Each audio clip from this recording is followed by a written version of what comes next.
Nothing really was worth the humiliation I suffered when I was attacked in the assembly on the floor of the Legislative Assembly on March 25th, 1989, in the presence of the Chief Minister, Mr. Karunanidhi, with both his wives watching from the VIP boxes.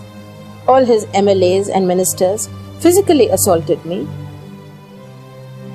They grabbed anything they could lay their hands upon. Chairs, mics, a heavy brass bell on the speaker's table. If they had succeeded in banging it on my head, I wouldn't be alive today. My MLAs saved me that day. And one of them even tried to pull at my sari. They pulled at my hair. In fact, they tore out some of my hair. They threw chappals at me. They threw big bundles of papers, heavy books at me. That day, I left the assembly in tears, but I was also angry. I made a vow that day. I said, I will never set foot in this assembly again as long as this man continues to be the Chief Minister. And when I do enter this assembly again, I will enter as Chief Minister. And I fulfilled my vow within 2 years. I did it. First and foremost, I don't think it happens in most civilized countries. I've never read any news reports of such a shameful incident happening anywhere else. I don't think this has happened to any other woman in politics. That was a bad experience. And then my being sent to jail.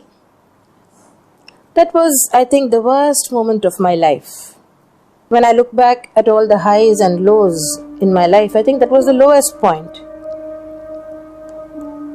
Among all the prisons in Tamil Nadu, the Madras Central Prison is the worst. It's the most unhygienic, dirtiest prison imaginable. And the place where I was kept, where I was confined, was a condemned building.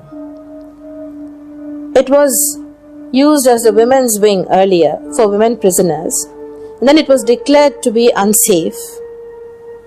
So most of the prisoners were moved out to another prison. This was reopened in my honor. You must have seen some of these old English movies where they show medieval dungeons.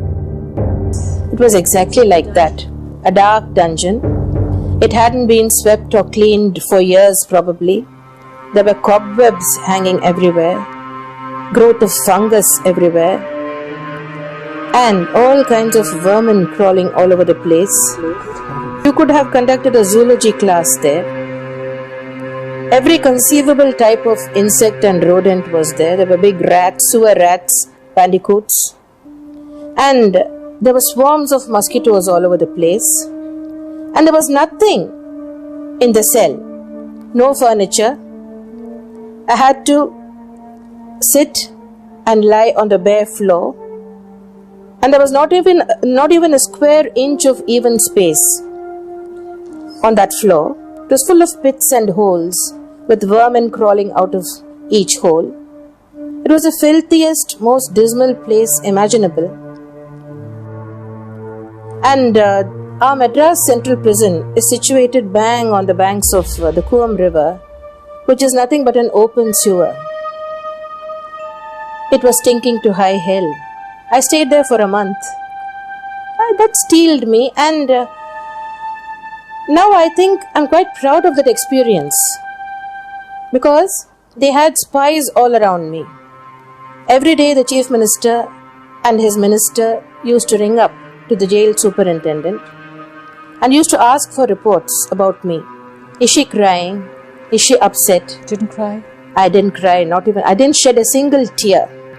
I steeled myself.